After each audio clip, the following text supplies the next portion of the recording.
Então, boa noite a todos. Esse é o nosso encontro do dia 2 de dezembro de 2020. Eu gostaria de passar então a palavra para o Humberto. Humberto, com você, querido. Saudações a todos, né? Muito bem-vindos para mais um dos nossos encontros em torno do aspecto filosófico do trabalho de Leon Denis e que está também mais enfocado sobre o livro Problema do Ser, do Destino e da Dor, né? Esse verdadeiro monumento da filosofia espírita. Então, nós vamos começar o capítulo 19 falando a respeito do esforço sintético de Leon Denis, nesse capítulo em particular, no sentido de conectar os vários temas ligados à noção de destino, de futuro, de desdobramento do processo evolutivo, e que destoa das visões simplistas, às vezes, visões redutivas dos próprios espíritas a respeito do que é a evolução.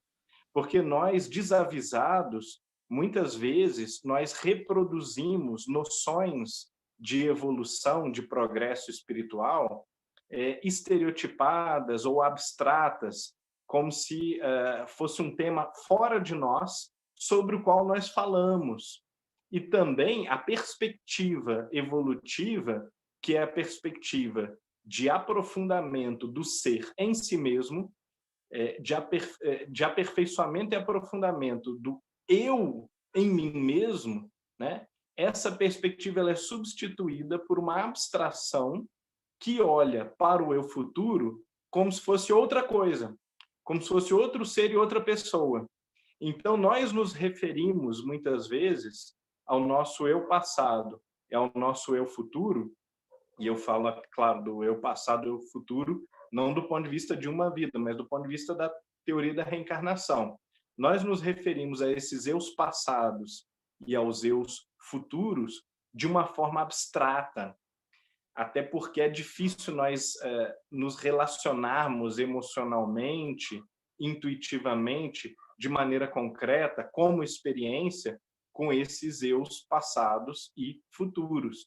Mas Leon Denis vai nos chamar para a necessidade, vai nos despertar a noção de que, na verdade, né, segundo o melhor e a melhor compreensão da teoria espírita, de que nós devemos olhar para esses eus passados e futuros como se partes do mesmo eu presente da consciência que aqui está fossem. Então, nós devemos apreciar a perspectiva da evolução, do aperfeiçoamento, da grandeza espiritual, da santidade, da sabedoria, da plenitude, como se fossem componentes da minha personalidade, da minha consciência, do meu eu, que vão eclodir, aflorar, se manifestar. E não olhar para nós como se o nosso aperfeiçoamento estivesse tão distante, tão separado por um abismo intransponível, que nós, ao atingirmos o estado de sabedoria, de santidade, fôssemos coisas, ou seres, ou pessoas completamente diferentes. Então, é preciso que nós enxerguemos o contínuo, né? Aquela linha, né? Em latim, o contínuo é uma linha, né? Que dá justamente a continuidade de ligação entre o passado, o presente e o futuro, e que nos lembra, né? Essa linha de continuidade, que nós não deixamos de ser a pessoa que somos, embora nós possamos mudar de personalidade, de crenças, de valores, claro, de corpo, de papel social, de profissão, de família, mas aquilo que nós somos, nós não deixamos de ser. E aquilo que o outro é, ele não deixa de ser. Lembrar disso é muito importante, inclusive, para a manifestação do amor ao próximo.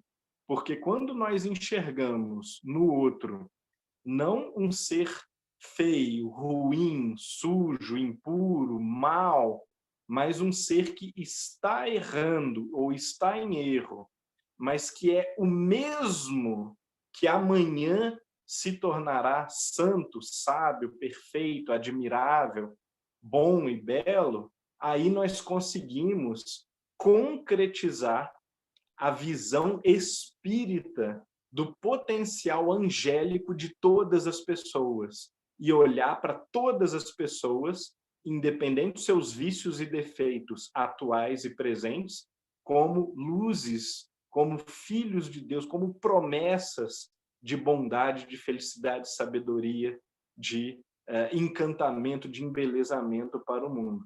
Então, essa mudança de perspectiva, ela é extremamente relevante e disso depende muito daquilo que o Espiritismo tem a oferecer. Porque o Espiritismo, ele não vem acrescentar muitas regras morais aos evangelhos, por exemplo, ou outros códigos de ética e moralidade do passado. Ele não vem aperfeiçoar muito o nosso relacionamento com Deus, mas ele vem principalmente explicar e esclarecer certos elementos, né, da metafísica, da lei cósmica, que vão nos ajudar a viver melhor essas leis, esses elementos da ordem cósmica. Então, Leon Denis percebeu isso de uma forma ímpar, de uma forma inigualável, de uma forma não superada por nenhuma outra obra, no meu entendimento, depois dele, embora nós tenhamos em outros aspectos, claro, autores que são mais importantes ou que foram mais fundo em outros tipos de trabalho, mas o grande mérito de Leon Denis, aquilo que o torna um autor indispensável, fundamental para todo e qualquer espírita, é a sua capacidade de perceber no detalhe e em profundidade a urdidura e a consistência da filosofia espírita e de como ela recria uma visão de mundo muito diferente da visão de mundo prévia das religiões ou do materialismo, e com essa nova visão de mundo, a progressão moral, a evolução espiritual se torna muito mais fácil. E nós temos agora o entendimento que consola, que orienta, que nos leva ao ponto da meditação, inclusive no aspecto sensível. E nós vamos ver que em muitos momentos não é só o argumento filosófico, mas é também a poesia, o lirismo, o aspecto sensível das metáforas, das construções literárias de Leon Denis, que nos levam para aquele ponto fulcral, né, da meditação espírita naquele momento. Então, neste capítulo 19, eu gostaria de destacar o seguinte: essa síntese que Leon Denis faz sobre o processo evolutivo, ela é uma síntese muito fina, muito rica, porque ela vai reunir vários elementos sobre os quais nós geralmente não pensamos. Nós pensamos na evolução moral, de novo, de uma forma um pouco abstrata, como acumulação de virtudes, como aumento de capacidades, mas Leon Denis, sem ignorar que isso é a meta, que esse é o objetivo, ele vai descrever a evolução nesse capítulo dos seus pontos de vista, sensíveis, intuitivos, a forma de relacionar, de interagir com a matéria.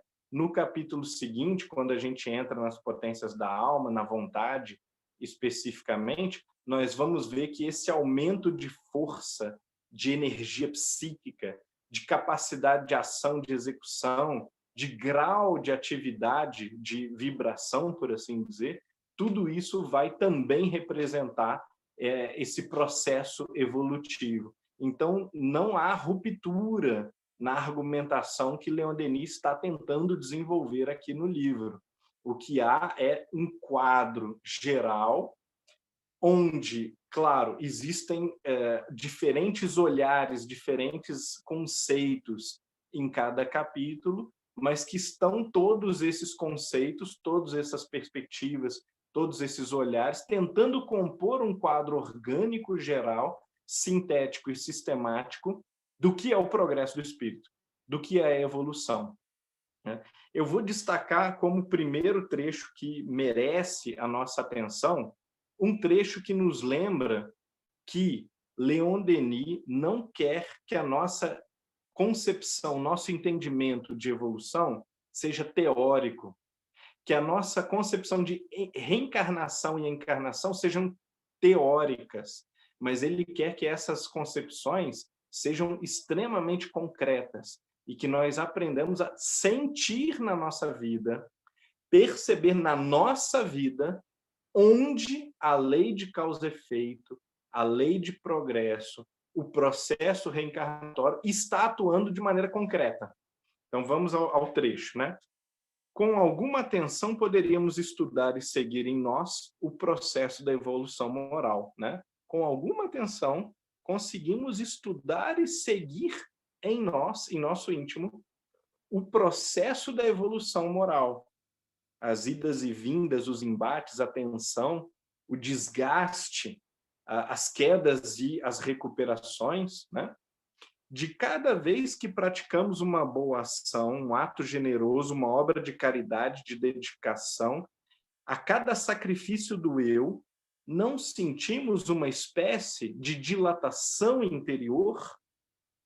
Então, nós sentimos alguma coisa, nós sentimos a consequência, nós colhemos, em termos sensíveis, o fruto da boa ação, assim como nós nos deprimimos, né, nos ressentimos, sofremos, nos amarguramos, né, nos recrudescemos, né, na nossos instintos básicos de violência, de agressividade, de raiva, de medo, quando nós praticamos o mal. Então, Leon Denis quer nos lembrar exatamente disso. Nós temos um termômetro na consciência, nós temos uma capacidade interna de sentir se nós estamos caminhando para o bem ou para o mal, se nós estamos progredindo ou estagnando, né? Enraizando no atraso.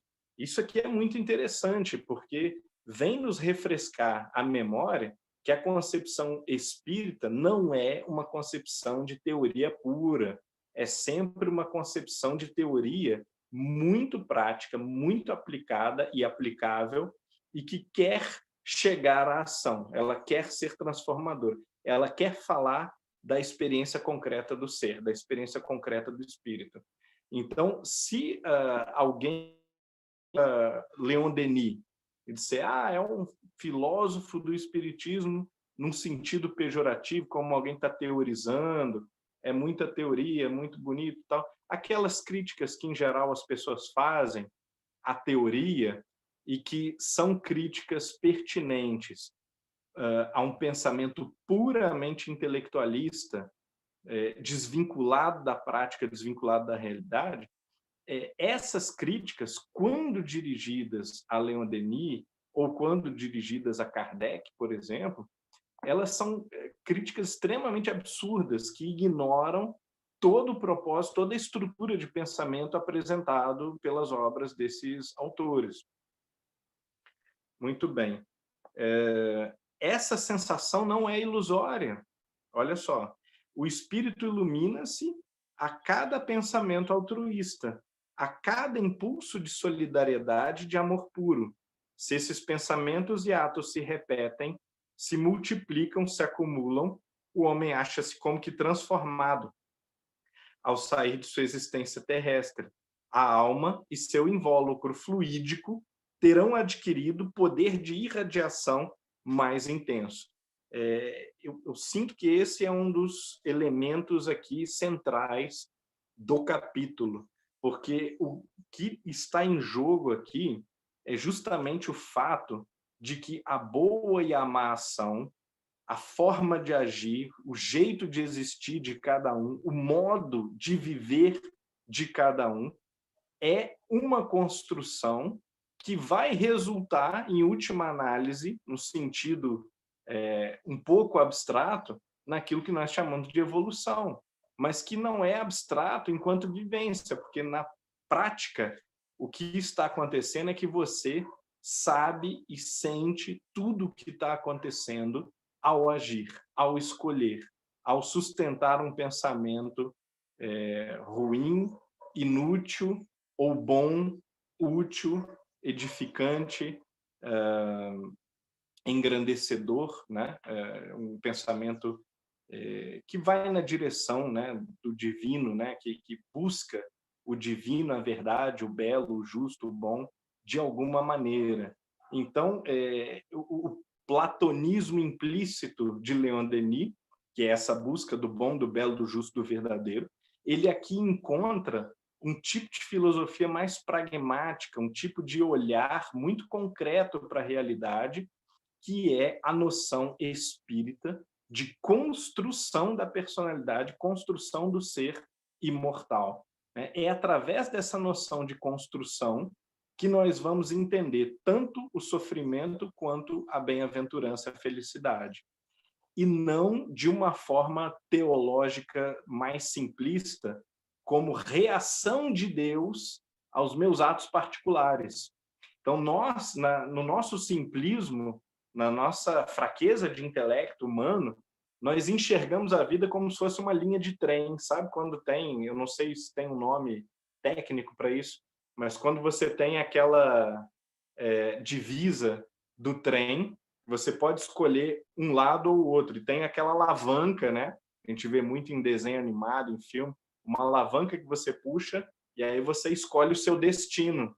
E nós queremos, porque queremos, interpretar de forma simplista o nosso destino, como se o nosso destino fosse essa divisória. Eu vou para o bem ou vou para o mal. E aí Deus vai me julgar de acordo com esta escolha específica.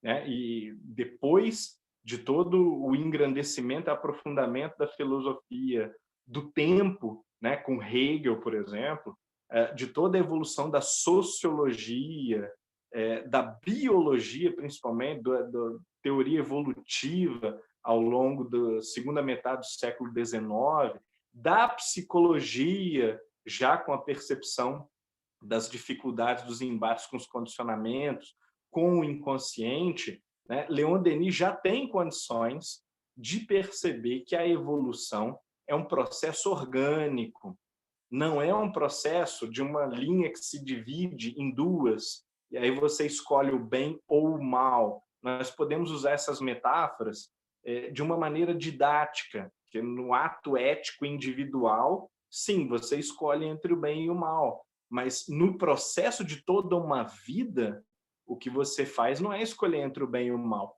O que você faz é tomar milhões de decisões, você tem milhões de pensamentos, você profere milhões de palavras ao longo da vida, e cada movimento desse é fruto de uma microdecisão, que não é aquela decisão capital que vai te mandar para o céu ou para o inferno, mas é uma decisão já do ponto de vista espírita, do ponto de vista orgânico, que é o conceito espírita de evolução. São microdecisões que vão fazer com que o espírito cresça numa determinada direção. Isso é a evolução. É o crescimento na direção desejada, escolhida, aprazada, né? Aquela direção que convém àquele espírito. Então, se você vamos criar uma metáfora aqui, como se a pessoa fosse uma árvore, né?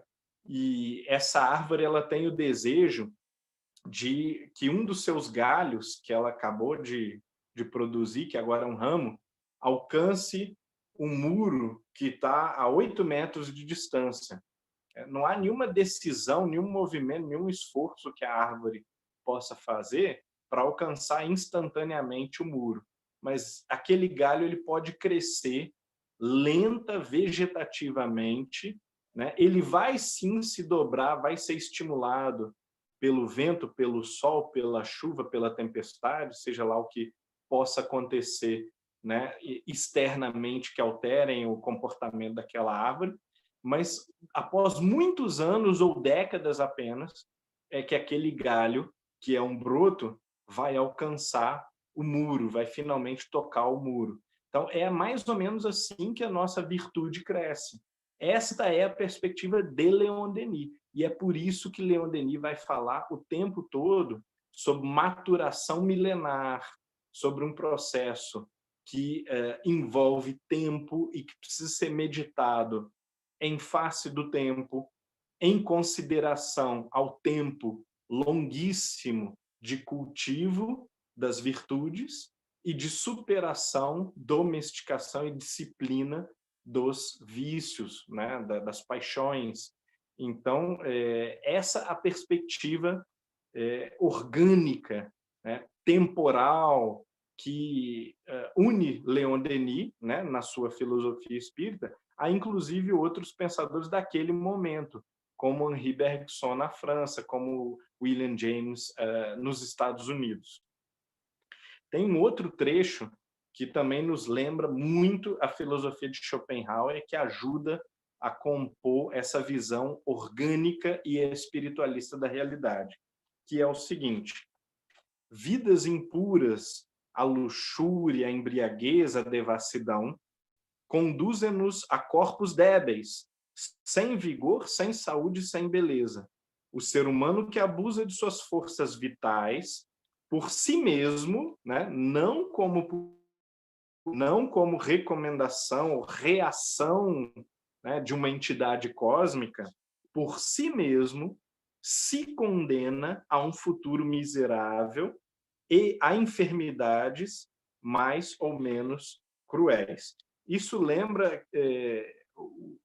o viés organicista de toda a filosofia do século XIX, com exceção, claro, do positivismo e de partes do utilitarismo inglês, que são filosofias mais voltadas para a técnica e para a dominação técnica da natureza, mas de um ponto de vista mais organicista, como, por exemplo, da filosofia de Schopenhauer, pode-se dizer, e lembrando que era ateu, mas não obstante espiritualista, né, no sentido de não ser materialista, de não achar que a matéria estava na base da realidade, e que vai dizer no mundo como vontade de representação que os dentes são a expressão e a manifestação da vontade de morder, da vontade de dilacerar alimento. E o estômago é uma expressão e uma consequência da fome, da vontade de comer, de engolir, da vontade de digerir. Então, o que está no fundamento das expressões orgânicas é essa vontade, ou essa força, esse ímpeto, que é uma energia espiritual, uma condição espiritual, né? Um direcionamento do ser, que é espiritual, que não é material, de cuja ou cuja expressão, sim, é material, corporal, e que vai ajudar também, do ponto de vista reencarnacionista, né, acrescentando-se o ponto de vista reencarnacionista, como no caso de Leon Denis, já na sua geração, pode ajudar a explicar os fenômenos, por exemplo, da irritabilidade, das alergias inexplicáveis, dos humores, das fragilidades de estados orgânicos precários, né, ao longo da vida toda. Então, nós, não de uma forma mecânica, né, tipo, fulano fez isso, logo ele vai nascer com um problema X no órgão Y, ele vai ter uma alergia muito forte na pele, etc, etc. Não dessa forma mecânica, mas de uma forma psicológica e biológica.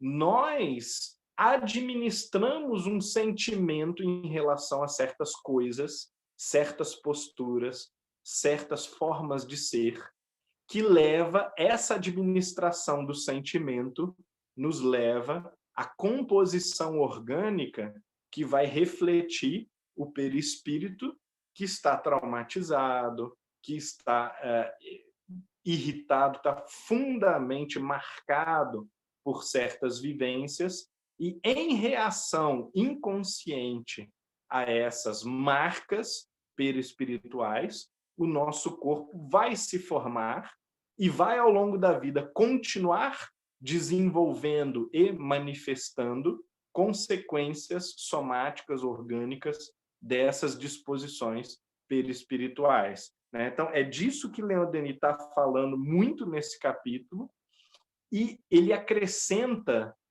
essa dimensão fluídica, perispiritual, psicossomática, a nossa meditação sobre o que é evolução e destino.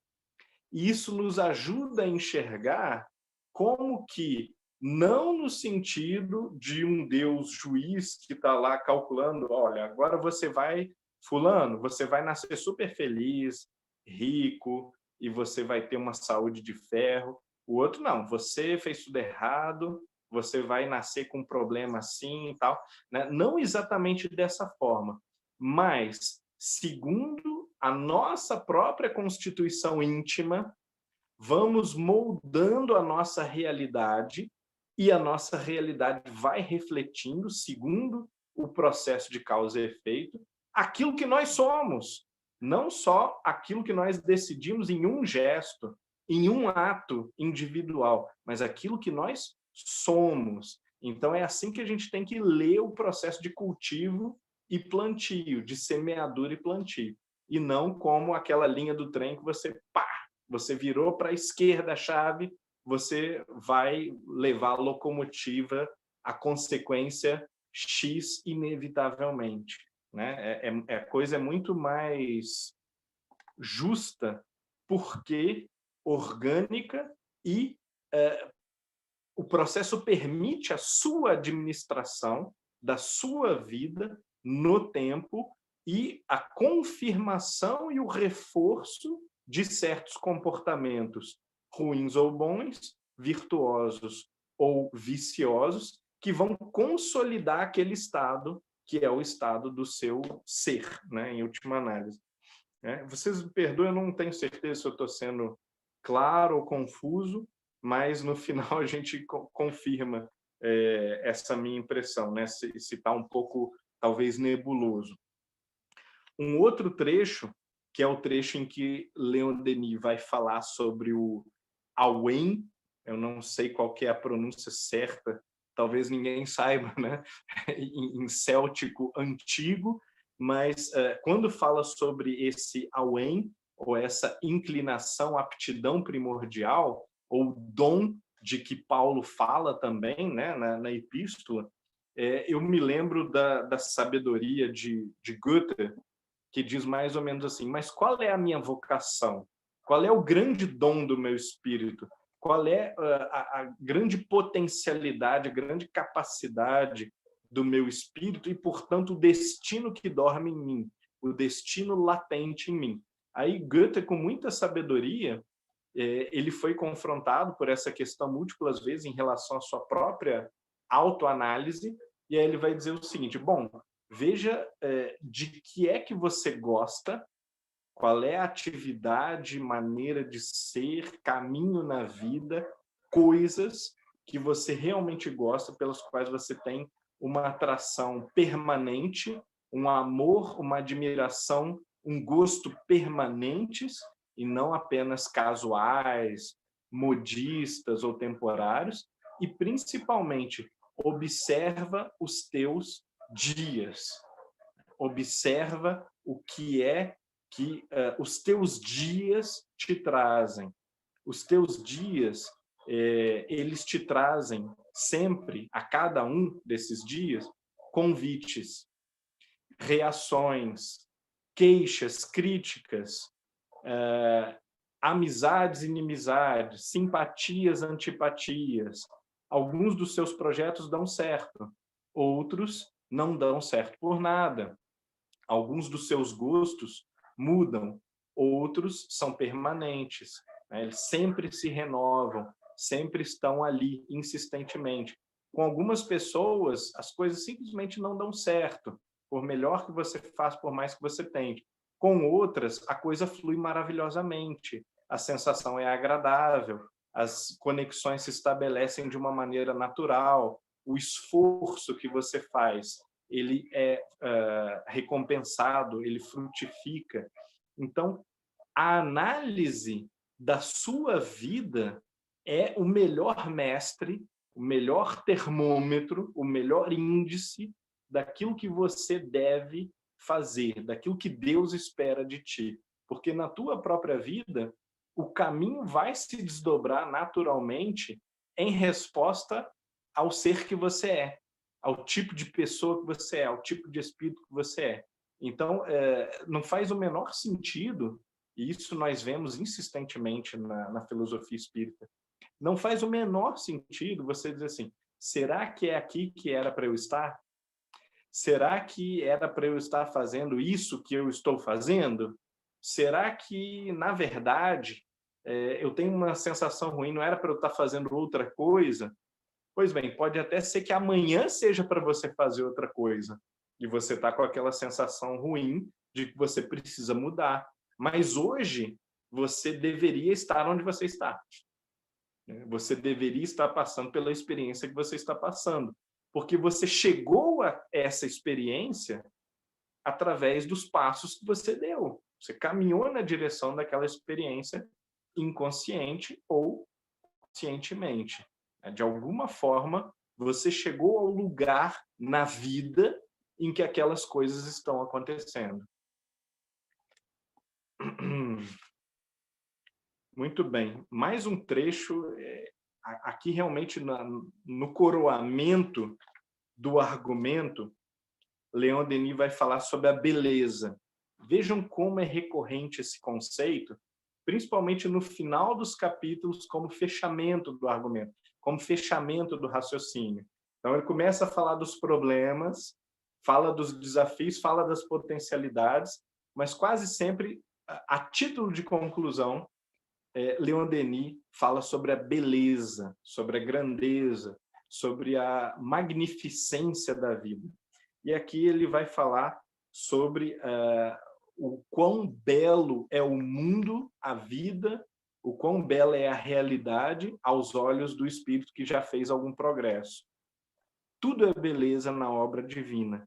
Reservado vos está, em vossa ascensão, apreciar os inúmeros aspectos, risonhos ou terríveis, desde a flor delicada até os astros rutilantes. Assistir às eclosões dos mundos e das humanidades. Sentireis, ao mesmo tempo, desenvolver-se vossa compreensão das coisas celestiais e aumentar o vosso desejo ardente de penetrar em Deus, de vos mergulhardes nele, em sua luz, em seu amor. Em Deus, nossa origem, nossa essência, nossa vida. Bom, o interessante dessas partes é que, assim como Platão já havia percebido, 2.400 anos atrás, a beleza é um dos maiores indicadores do progresso espiritual, porque o desagrado, a rebeldia, a insatisfação com as leis da vida, a ideia de que as coisas estão erradas, de que o mundo é mau, de que o mundo é injusto, de que as pessoas são desprezíveis, que as pessoas não valem a pena, que o mundo seria melhor se fosse destruído. Todas essas ideias, expressões do rancor, da maldade mesmo, da impureza e da imperfeição do coração humano, todas elas são reflexos da imaturidade espiritual. O sujeito deseja alguma coisa, ele olha para a sua vida ou olha para o mundo e diz, olha, meus desejos não são atendidos, o mundo está errado, a ordem cósmica está errada. E o contrário disso, o amadurecimento espiritual, a grandeza espiritual, é quando você consegue, mesmo insatisfeito, mesmo com o desejo frustrado, olhar para a vida e enxergar o encadeamento sábio, justo e bom de todas as coisas. E daí deriva uma beleza que já não é mais aquela beleza sensível, uma beleza que apenas agrada aos sentidos. É uma beleza que agrada ao intelecto, É uma beleza admiração, uma beleza louvor, uma beleza reconhecimento, uma beleza gratidão, uma beleza estupefação e fascinação com a perfeição do encadeamento das coisas dentro do plano da ordem divina, né?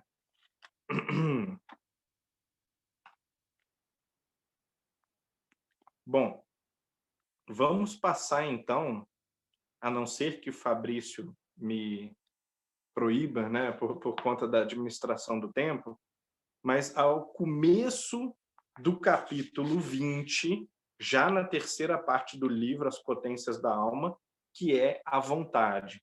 Embora a gente vai retomar esse capítulo no próximo encontro, por ele ser o primeiro da próxima parte, eu acho que vale a pena a gente pensar no encadeamento lógico entre as partes e, portanto, entre o capítulo que foi encerrado sobre a evolução, sobre a lei das vidas sucessivas, e o capítulo ou a parte que começa já sobre as potências da alma e esse capítulo sobre a vontade. E nós podemos enxergar, né, no fio condutor ali do raciocínio de Leon Denis, a ligação entre as promessas da evolução, as promessas do engrandecimento, do melhoramento da alma, e os mecanismos, aqui no caso o primeiro deles, a vontade, que são os executores daquela promessa. Mas, ao mesmo tempo, como sempre em Leon Denis, né, segundo uma dialética muito perspicaz, o mecanismo promotor e o resultado, eles se confundem. Então, a vontade é a alavanca do progresso e, ao mesmo tempo, o capítulo deixa isso muitíssimo claro, a vontade é também consequência do progresso. E você vai observar nas almas mais maduras uma capacidade de sacrifício, uma capacidade de tolerância à dor, uma capacidade de tolerância ao desagrado, ao desconforto, uma capacidade de execução, uma capacidade de resiliência, de persistência naquilo que é certo, no bem, que é infinitamente maior do que as capacidades apresentadas pelas almas mais precárias, menos amadurecidas. Então, tem um trecho aqui que exemplifica bem esse pensamento geral. Um dos trechos, na minha opinião, mais bonitos desse capítulo. É pela vontade que dirigimos os nossos pensamentos ao alvo determinado. Na maior parte dos homens, os pensamentos flutuam sem cessar. Sua mobilidade constante e sua variedade infinita, pequeno acesso oferecem às influências superiores. Aqui nós lembramos claramente das apreciações budistas a respeito do caráter humano, da consciência, que como um macaco maluco busca de maneira perturbada, de maneira aflita, tipos de distração. Esse retrato da alma, principalmente quando o sujeito senta para meditar, e ele tem o propósito mais profundo de meditar, de acalmar a consciência, de acalmar os sentimentos, as emoções, mas a mente começa a jogar conteúdos aleatórios, sacar do inconsciente, daquela região subliminal, né, das atividades banais do dia a dia, coisas que eu vi na TV, coisas que aconteceram na rua, um monte de conteúdos completamente inúteis, não relacionados entre si e não relacionados com o que eu quero fazer. Então, o sujeito que está tentando silenciar, está tentando acalmar, está tentando meditar, ele vai cada vez mais observar esse caráter caótico da mente, esse caráter irresponsável da mente. Porque a mente foi adaptada pela evolução e também pelo uso que nós fazemos dela a olhar frugalmente, rapidamente, de maneira desinteressada e descontínua para um objeto atrás do outro. Então, você olha para o café da manhã. Quando o café da manhã acaba, você está pensando no almoço. Quando o almoço acaba, o seu interesse, que era grande nele, desaparece completamente. Aquilo ali é uma etapa queimada da sua vida. vamos pensar no que vamos comer na janta, né? O trabalho feito pela manhã, ele vai sendo eliminado da nossa consciência, da nossa memória, porque agora eu preciso me dedicar ao trabalho da tarde. E se há um trabalho por fazer à noite, eu preciso deixar esse trabalho numa gaveta quase que escondida da minha memória, para que eu não gaste energia mental com o trabalho que está por fazer à noite. Então, devido a essas necessidades da vida material, que são necessidades de transição permanente entre objetos que demandam a nossa atenção imediata, né? E aqui eu acrescento que, claro, há vidas que vão demandar ainda mais essa variação da atenção para múltiplas direções, né? Uma vida de uma pessoa que cuida de várias crianças, ou que tem 3 empregos, ou então que a vida dela exige de muito grande de contatos sociais, né? Eu, particularmente, tenho essa dificuldade quando eu sou colocado em situações que os meus contatos sociais aumentam muito, eu sinto uma certa ansiedade por, às vezes, não lembrar todos os nomes, né? Ver a pessoa, saber que conheço de algum lugar, não sei de onde.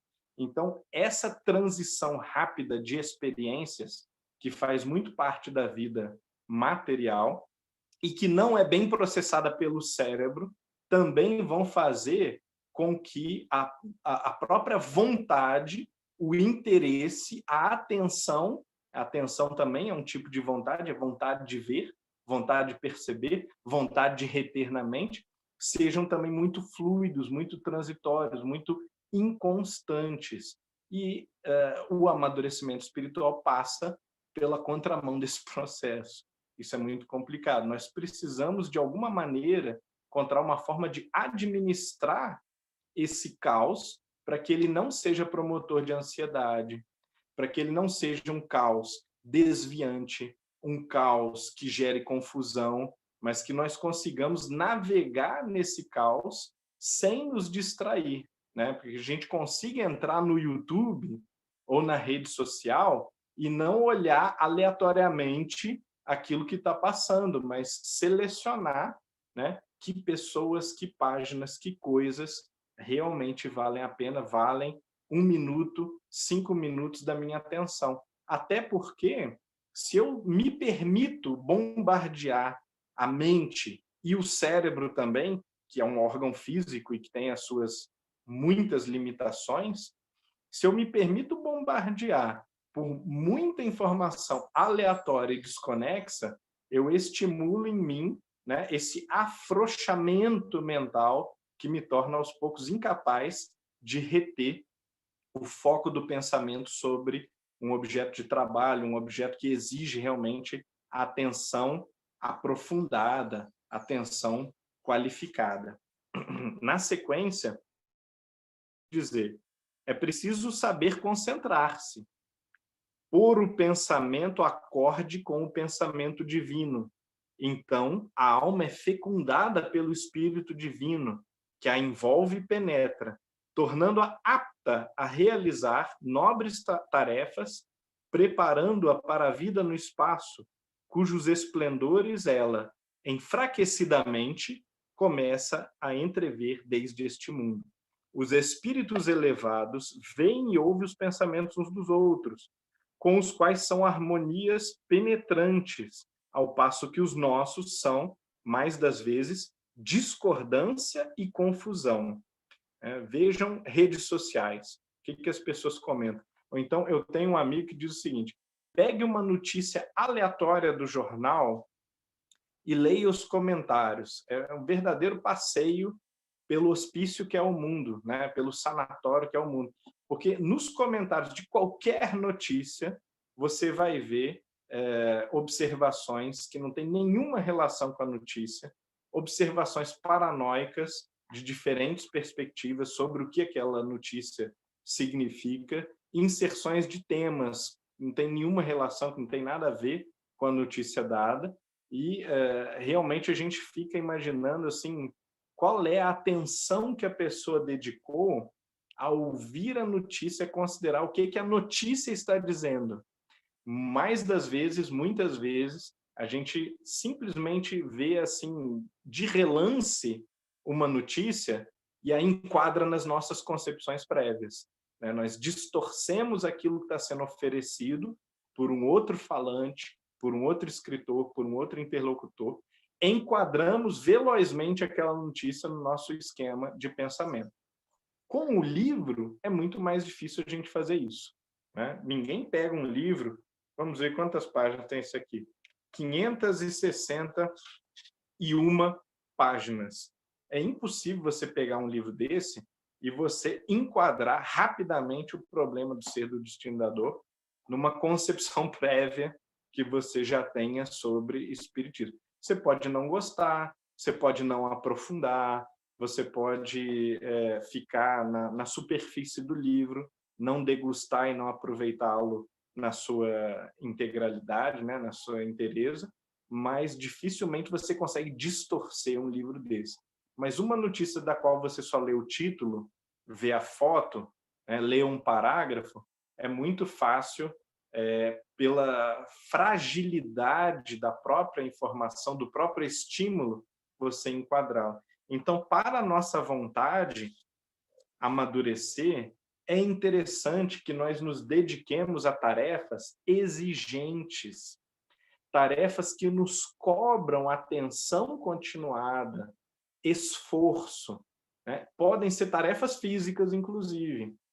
Na antiguidade, um filósofo chamado Posidônio criou um hospital psiquiátrico para tratar transtornos mentais antes de Cristo, e esse filósofo ele obtinha grandes resultados mandando as pessoas fazerem atividades continuadas, como, por exemplo, aprenda um instrumento musical, faça corridas longas, corridas de 40 minutos, de 1 hora, né? Porque essas atividades que exigem grande esforço por longo tempo, elas fortalecem de tal maneira a alma, o caráter, que você depois tem mais facilidade em evitar as transições abruptas da mente, do desejo, do capricho, da atenção, que nos são estimulados por esses meios que bombardeiam toneladas de estímulos emotivos e informações e que acabam fragilizando a nossa consciência, acaba nos tornando mais frouxos moralmente, né, nos termos assim de administração da nossa vontade, do nosso comportamento, e nos levando realmente a um estado de alienação mental. Vamos ficar por aqui hoje, né? Eu imagino que eu me excedi um pouco no tempo, mas eu acho que era relevante fazer esse encadeamento. Gratidão, Humberto. Então, nossas perguntas e respostas vai começar hoje com Fux. Fux, com você, querido. Olá, pessoal. O tempo hoje foi muito bem gasto, Humberto. Acho que, sem muita dúvida, essa discussão hoje foi um ponto alto que a gente colheu de toda essa nossa experiência ao longo desse tempo todo. E eu me permito buscar um pouco de tudo que foi aqui conversado, exposto, para propor uma discussão do nosso movimento espírita. Você falou de passado, futuro e presente. Isso, do seu ponto de vista da reencarnação, parece lógico. A gente vive meio ensanduichado no presente, e não reconhece que é no presente que as ações se dão. Se o espírito, para evoluir, precisa de ação, isso se dá no presente, independente dos seus rastros passados ou das suas pretensões futuras. A mesma coisa eu trago para o movimento espírita. Enquanto movimento, enquanto coletivo de discussão, nós olhamos para um futuro e nos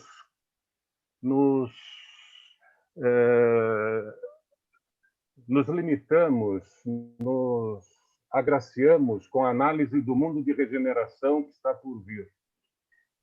Parece que nós até vivemos isso. Isso não é o presente. O futuro é uma questão que está explicada.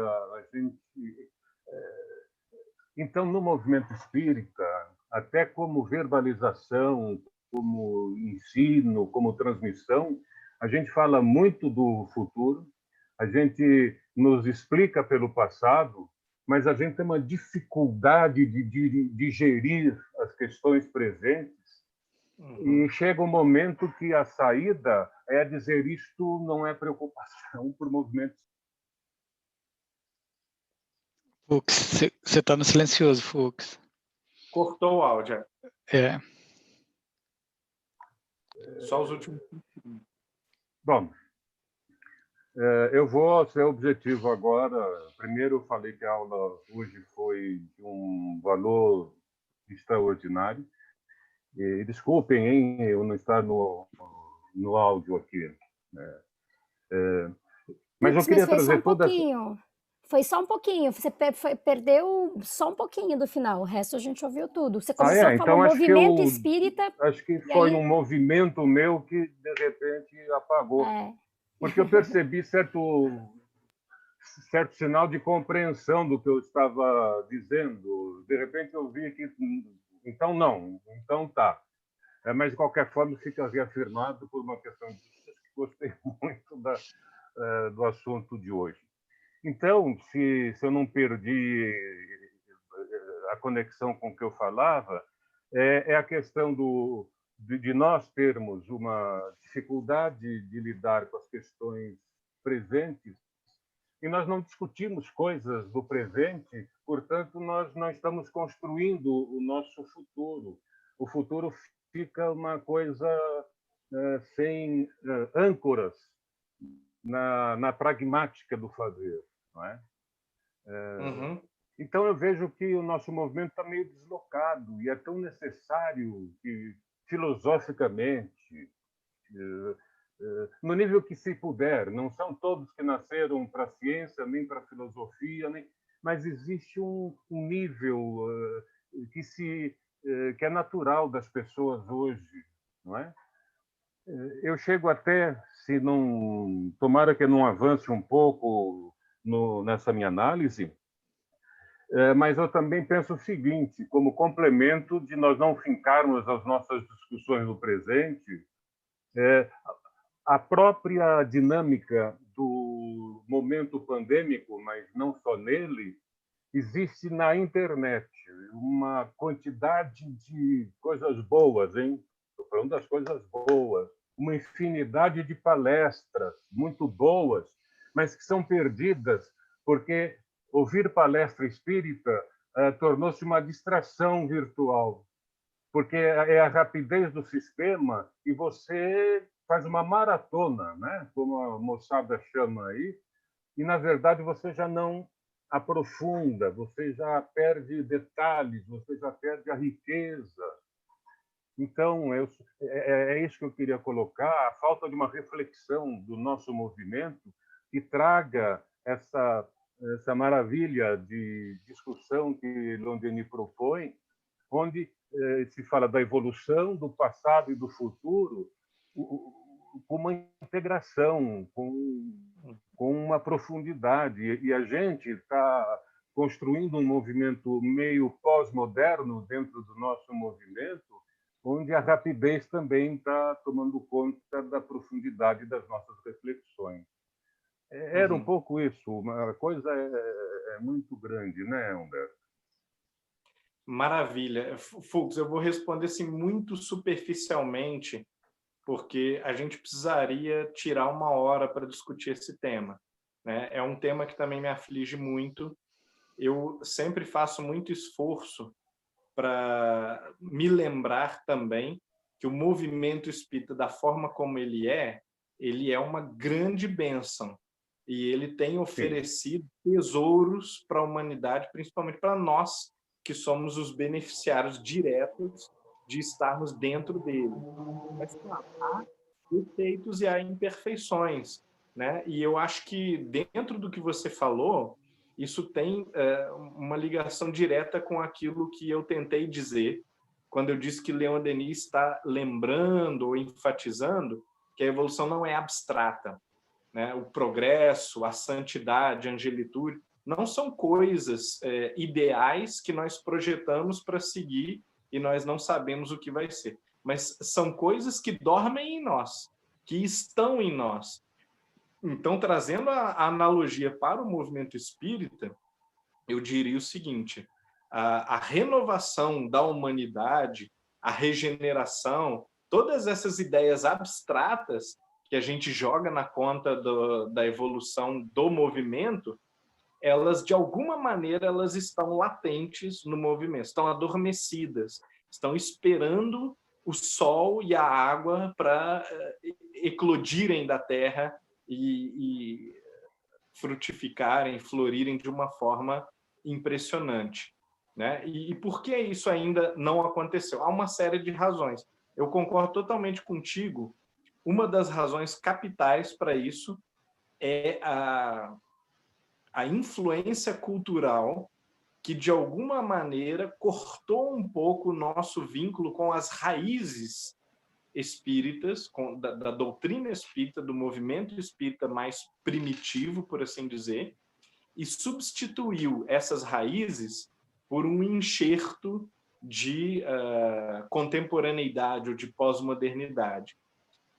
Talvez a título de atualização, de renovação, de adaptação dos processos práticos até da vida mesmo, da administração de instituições, mas em alguns aspectos esse abandono de raiz, esse enxerto, né, de modismos da modernidade, da pós-modernidade, são muito perigosos e nós precisamos repetidamente lembrar de que o movimento precisa retornar a esse cânone mais seguro desses seus grandes clássicos, né, desses seus formadores, né, sobretudo Kardec, mas também a geração subsequente de Gabriel Delanne, de Leon Denis, né, a geração do jovem Chico Xavier, né, todo esse movimento que a gente pode colocar talvez para trás dos anos 50 do século XX, que é um movimento de construção, consolidação do espiritismo. Depois disso, a expansão gerou adereços, né? Gerou esses enxertos de outras coisas, interesses e novidades que nem sempre são agregadores. E por isso a gente precisa não descartar nada, talvez, mas voltar para o tronco, para a raiz e enfatizar de onde nós viemos, qual era o propósito de tudo isso, qual era a proposta, quais são os princípios norteadores daquilo que nós estamos fazendo, né? E certamente o melhor termômetro do espiritismo bem praticado, do movimento espírita bem sucedido, é que a gente faça aquilo que recomendaram os nossos mestres, né? Os meus discípulos serão conhecidos por muitos se amarem. É isso que está acontecendo? É isso que nós estamos percebendo e sentindo, né? O espírita, ele ama e ele se instrui. Isso é ser espírita, né? Essa é a declaração textual, né? Amai-vos, esse primeiro mandamento, instruí-vos, esse o segundo. É isso que nós estamos fazendo exatamente? É isso que está sendo enfatizado e promovido pelos nossos livros, pelas nossas palestras, pelas nossas instituições? Nós estamos amando ao próximo como a nós mesmos, a Deus acima de todas as coisas, e instruindo-nos para que a nossa compreensão sustente o nosso amor, né, a Deus e ao próximo? Se não é exatamente isso que o nosso livro espírita faz, que a nossa palestra faz, que o nosso grupo de estudo faz, então nós estamos falhando. Nós estamos oferecendo informação espírita, pode ser legítima, verdadeira, ou então estamos instruindo a pessoa a respeito de livros, a respeito de autores, sem enfocar que esses livros, autores, palestras, eles só têm alguma utilidade na medida em que eles promovem esses valores espíritas do amor incondicional por todos e da instrução, do entendimento, que consolam, que reforçam a fé, que estimulam, que levam ao aumento, ao reforço desse amor incondicional à humanidade, né? Mais que a humanidade, né? A todas as criaturas, toda a obra de Deus. E esta reflexão filosófica, né? Em torno dos princípios, retorno. Obrigado. Obrigado a você. Nós temos uma pergunta agora que vem da Cris. Ela diz o seguinte: nesse processo orgânico da nossa evolução, como você disse, já temos consciência do que somos e estar no lugar e hora certa. Seria nossa identificação de buscar ser? Seria isso? Acho que, entendeu? Eu acho que ela pulou uma palavrinha ali. Mas eu acho que eu entendi. Se eu não entendi, você repete depois, Cris, depois dessa resposta. Me parece que o que Leon Denis quer transmitir e a reflexão, a meditação em torno da qual gira a vida dele, que é o centro do pensamento do Leon Denis, é que nós não seremos, através do processo evolutivo, outra coisa e outra pessoa do que aquilo que nós somos. E que enxergar a angelitude agora, em germen ou latente, é essencialmente a visão espírita. É aquilo que a visão espírita vem acrescentar à visão cristã, por exemplo, ou à visão da sabedoria perene, né, de múltiplas fontes espiritualistas, né, que já prometem que o ser humano é igual, ou que declaram, né, que todos são iguais porque todos vêm da mesma fonte, todos são filhos de Deus. E, entretanto, o nosso entendimento patina em aceitar que todos são filhos de Deus, herdeiros do universo, herdeiros da glória da criação, porque, na prática, nós olhamos para as pessoas discrepam muito em termos de virtude, de comprometimento, de tipo de ação, de empenho na vida. Então, à luz da reencarnação, nós conseguimos enxergar não apenas a promessa abstrata da angelitude em nós, e no nosso inimigo, no nosso desafeto, naquele que nós desprezamos. Isso também é fundamental para nós enxergarmos naquelas pessoas por quem nós ainda não temos apreço, por quem nós, porventura, tenhamos desprezo, né, desafeição, antipatia, enxergar naquela criatura a angelitude, a perfeição espiritual, a sabedoria, a nobreza. Então, quando você enxerga o futuro no presente, seu comportamento no presente também muda. Isso é mais importante do que enxergar um futuro abstrato que não tem impacto sobre seu comportamento atual. Seu comportamento atual ele pode ser preconceituoso, ele pode ser aí de um partidarismo político desses na moda, né, numa ideologia política da moda, você enxerga o outro, aquele que não é do seu alinhamento, como demoníaco, merece ser eliminado, merece desaparecer do mapa. Então, esta mentalidade, ela é a mentalidade, quando aparece no espírita, claro, né, de uma evolução em abstrato. Mas a mentalidade de que todos são filhos de Deus já e agora, de que todos são promessas de angelitude já e agora, né, essa é a concretização que Leon Denis ajuda a fazer em nós, que ele oferece para nós, da ideia espírita de evolução. Né? Por assim dizer, essa ideia de evolução encarna. Ela está aqui, presente diante dos nossos olhos, na nossa carne, no nosso corpo, na nossa essência, né? E o que será de mim no futuro já é, de alguma maneira, o que eu sou agora. E nós paramos de fantasiar a respeito do que é moralidade, do que é grandeza, do que é sabedoria, do que é inteligência, do que é amor ao próximo, amor a Deus incondicional, fé inabalável, né? Paramos de especular a respeito do que isso é em abstrato e enxergamos em nós, na nossa falta de virtude, na nossa falta de qualidade, nos nossos defeitos, né, potencialidades que prometem e que são aquelas grandes virtudes mais à frente. Daqui a algum tempo, com certeza, mas já estão em nós. Semelhantemente, é como você fazer uma análise e você vê que, olha, as pessoas elas têm rendimentos muito diferentes numa prova, mas a razão é uma faculdade que todo mundo compartilha, né? A pessoa ela é levada a entender que 1 mais 1 é igual a 2 e jamais 1 mais 1 será igual a 9 ou a 32,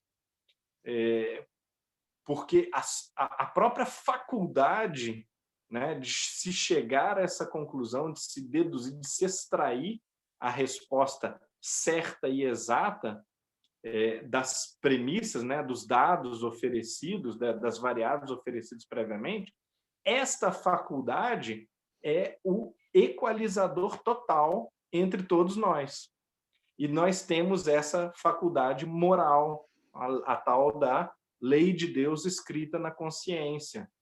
Faz com que o nosso coração, como disse Leon Denis no capítulo 19, ele sinta e registre uma resposta da realidade, uma resposta da vida, quando age bem ou quando age mal. Olha que interessante. Então, essa faculdade, que pode ser pervertida, corrompida, ou está totalmente adormecida e anestesiada, ela, não obstante, existe naquela pessoa por quem nós não tenhamos apreço, ou de quem a gente não goste, ou cuja ideologia a gente despreze. Então, quando você vê a potencialidade, você consegue entender, e aí é o papel da filosofia ajudando nesse caminho para a cristianização, para a moralização, para a sensibilização moral. Você consegue entender que o outro é digno de seu maior apreço, maior consideração, que qualquer defeito, vício que o sujeito tenha agora é apenas um reflexo do seu estágio primitivo, né? O seu estágio primário de aprendizado, de exercício dessas faculdades. O sujeito não sabe usar as faculdades racionais, não sabe usar as faculdades do senso moral, da sensibilidade, né? da percepção sensitiva, medianímica, de como a realidade funciona, mas essa pessoa vai aprender. Então, nós devemos olhar para aquela pessoa como a semente da rosa e não olhar para ela como uma coisa mirrada, seca, pobre, com uma forma pobre, tosca. A gente deve olhar para a semente da rosa como a gente olha para uma semente de rosa, como uma coisa preciosa, pelo potencial que tem, não pelo que ela é. Né? Da mesma forma, a gente pega uma semente de uva, de abóbora, a gente pode não ter muito apreço pela semente, mas quando a gente pensa no que é um pé de abóbora dando um monte de abóboras, a gente fica muito feliz, tem um grande apreço e dá muito valor àquela semente. Então, nós precisamos aprender a enxergar o futuro das coisas nelas, no presente. Gratidão, Humberto. Então, a gente está indo para a nossa última pergunta da noite. Essa pergunta ela vem da Juliana. Ela diz o seguinte: não sei se estou equivocada, mas essa reflexão de Denis sobre o pensamento e a vontade, a atenção e o foco dialogam bastante com a filosofia estoica, guardadas as devidas proporções, obviamente. Me parece que sim, né? Forte presença eu sinto.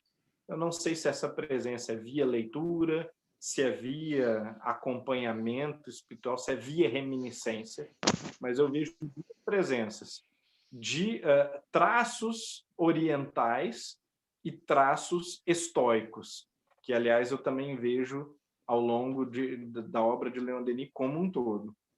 Quanto ao estoicismo, eu arriscaria até um outro palpite ainda mais audaz, de que ele é um transplante também do druidismo. De alguma maneira, ele ajuda a refletir parte da sabedoria dos druidas. pela qual Leon Denis tem infinita consideração, infinito apreço.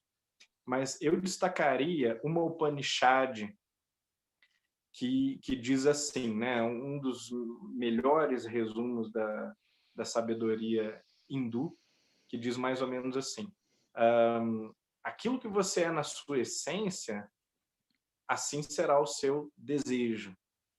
Aquilo que for o seu desejo, assim será a sua vontade. Aquilo que for sua vontade, será a tua ação. E aquilo que for a tua ação, assim será o teu destino.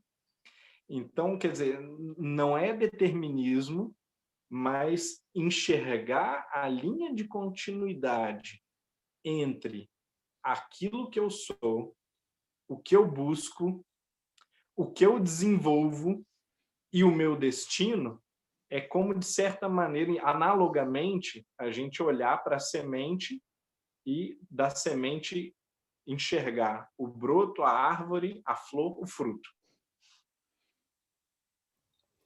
Perfeito, obrigada, viu, Humberto? Porque essa sua última frase, a hora que você estava falando do vício antes, eu fiquei pensando, né? Enxergando os nossos vícios, né, como, na verdade, potencialidade das virtudes, de alguma maneira faz com que eu foque, ainda que de modo inconsciente, numa atitude transformativa, né? Então, acaba tendo esse lastro muito dinâmico, até apreciativo, do que vem como um desafio. Por isso que me veio muito essa questão da estoica, porque também vai depender da sua vontade, né? Então, acho que você resumiu melhor do que eu tinha conseguido confabular aqui. Obrigada. Muito bem, mas você me lembrou de uma coisa interessante. Aquele trecho que fala sobre a beleza, né, que mostra justamente que a sabedoria é enxergar beleza em todo o processo, enxergar a própria sabedoria, a própria inteligência de todo o processo, o propósito de todo o processo. Isso é muito importante para que nós apliquemos o patrimônio espírita à nossa prática de interpretar a realidade. Então, aquilo que as ferramentas espíritas oferecem é essencialmente a correção do olhar, a correção do intelecto, a correção dos mecanismos de sensibilidade, para que nós enxerguemos no pecador a criança que não sabe acertar, que erra porque não tem ainda as ferramentas afiadas e bem cuidadas, e não tem a prática no uso delas, e aí dá com a ferramenta na cabeça do coleguinha.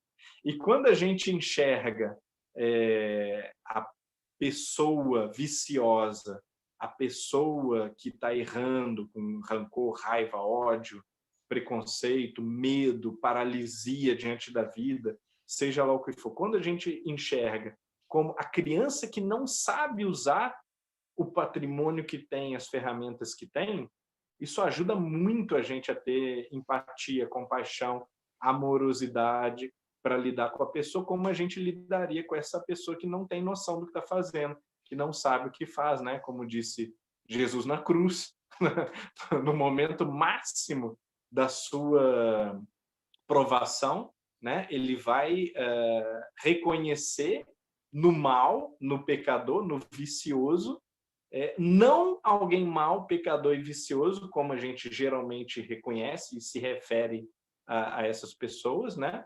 Mas como ignorante. Né? Isso é interessante porque Sócrates também, ele quase que toda a sua proposta, toda a sua vida e doutrina é dedicada a mostrar e evidenciar o mal como ignorância, e não como um defeito inexpugnável que não pode ser extirpado da alma humana, né? Você tem uma alma má. Né? Essa é uma ideia que espíritos superiores simplesmente não têm. Isso é um marcador, um rótulo de inferioridade. Quando você diz, esta alma é má, né? Essa pessoa é má mesmo, ela não tem jeito, Isso é quase que o marcador, né? O carimbo da sua inferioridade. Porque a grandeza de espírito é enxergar em todo lugar o bem, a santidade, a beleza, a perfeição. Então, nós começamos a enxergar os próprios processos que envolvem sofrimento e dor, que envolvem explosões de ignorância, de agressividade, crimes terríveis, hediondos, né? Processos civilizatórios e sociais muito traumáticos. Nós enxergamos tudo isso como misericordioso, bom e até belo, porque é desse sofrimento, dessa feiura, né, dessa comoção, desse desconforto que vai ser parida amanhã a civilização do futuro e os espíritos do futuro. Só que é difícil, né? Tenho 10 segundos. Acho que tem uma poesia de Chico, Veio por Ele, que, em síntese, Humberto, diz o seguinte, a ideia: quem odeia, ama do jeito errado. Isso é lindo. Que ótimo. Ótimo. Não é? Perfeito. O princípio é o mesmo, mas eu ainda não sei exercê-lo, estou nas minhas tentativas. Não é? É isso, em síntese. Gratidão, Fux. Humberto, antes da gente ir para a nossa prece de encerramento, você tem alguma consideração final para fazer para o grupo? Hoje eu estou particularmente satisfeito, né? Eu sinto que muitas vezes eu não consigo desenvolver o que eu tinha programado, que eu tinha planejado, né? Na cabeça as coisas, às vezes, elas soam tão bem, na hora de falar é confuso e enrolado, mas hoje eu acho que eu consegui dizer exatamente o que eu queria. Então, um grande abraço, muito obrigado pela companhia de vocês. Obrigado, Humberto. Então, nós vamos lá para a nossa amiga Eliana, para ela fazer a nossa prece de encerramento. Eu antes, Fabrício, por favor. Sim, pode falar, amor. Não queria deixar de dizer ao nosso professor de filosofia, queria lhe dizer que está de parabéns. Hoje foi um dia, de facto, valoroso.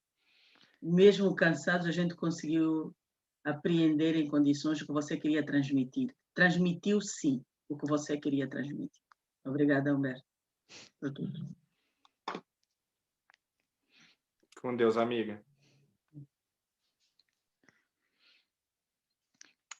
Eliana, é com você.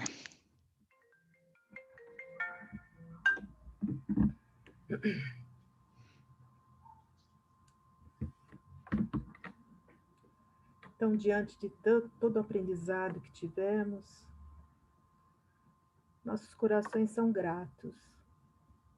Gratos por aqui estarmos, por compreendermos a natureza do nosso ser, gratos pela esperança que esse conhecimento nos dá, mostrando-nos as nossas potencialidades, as nossas possibilidades, às vezes tão esquecidas, de nos superarmos.